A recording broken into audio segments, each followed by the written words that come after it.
Sino mag-aakala na mula sa makasaysayang tunnel ay mabubuo ang resort na gaya nito na matatagpuan sa bayan ng 13 Martires, Cavite. Ito nga pala ang kasalukuyan tinatawag nilang Mina Tunnel Falls na isa sa mga popular na paliguan lalo na ngayong summer. Quick background lang, nanggagaling ang tubig na dumadaloy sa tunnel mula sa Prinsa Dam at ang tunnel na ito ay historical dahil nabuo pa mula pa noong panahon ng pananakop ng mga Espanyol. Lupit no? Kung hindi ako nagkakamali, may haba na 3 kilometers ang kabuuan ng tunnel at kalaunan ay ginawa na rin nilang paliguan.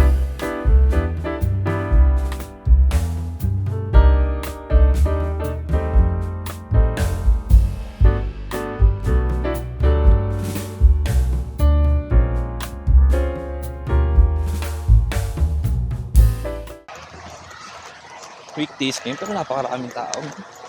Actually bumalik na kami dito kasi mainit sa bahay yan, lapit ng ito. Mas konti ang tao no? Hindi ko nakita. Pagka Sabado Linggo lang ata nagtitinda. Muna tayo.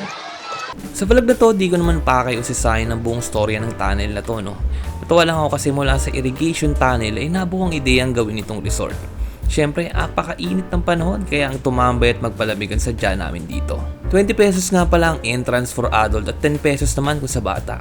Iisa ang design ng mga cottage at nagre-range ito mula 150 to 500 kung hindi ako nagkakamali pero depende pa rin yan sa spot na makukuha nyo dahil iba-iba ang may-ari ng bawat cottage.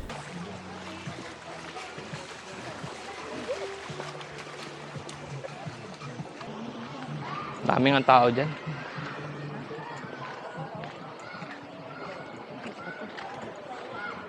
Ayun, daming tao. Tinan mo. Wala naman, ay layo. Mukha lang hindi, pero overcrowded na yan. Lalo dun sa pool na ginawa sa mismong tunnel. Kagandahan lang, may tugtong ito na ilog na may malalim kaya goods kung trip mong lumangoy at magtatalon. Di lang ganun galinaw ang tubig sa video, no? Pero malinis yan. Tiwala lang. Flowing water naman kaya inaanod din ang libag at tumi. Joke lang. Nalimutan ko palang sabihin na di required ang cottage kaya pwede na sa gedi-gedi lang tulad ng ginawa namin. Mainit din naman sa ibang pwesto ng kubo kaya mas okay na sa lilim na lang sa tabi-tabi. Libre pa.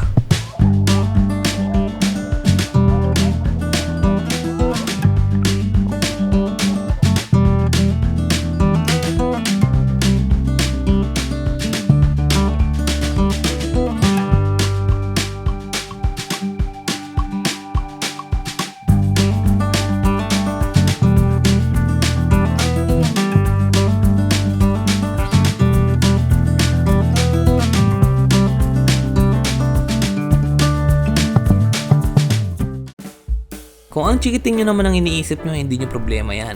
Bukod sa 1 to 2 minutes sa trekking, at karamihan ay mababaw lang at may bonus pang mga isda na pwede mong pagtripang hulihin. Minsan may alimango pa nga eh. Enjoy na lang namin na maghapon habang nagtatampisaw at inaantay mawala ang init. At syempre, base na rin siguro pagkatapos.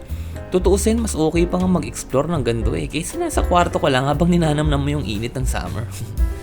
Yun lang naman sa video na to. Salamat sa panonood. Peace out!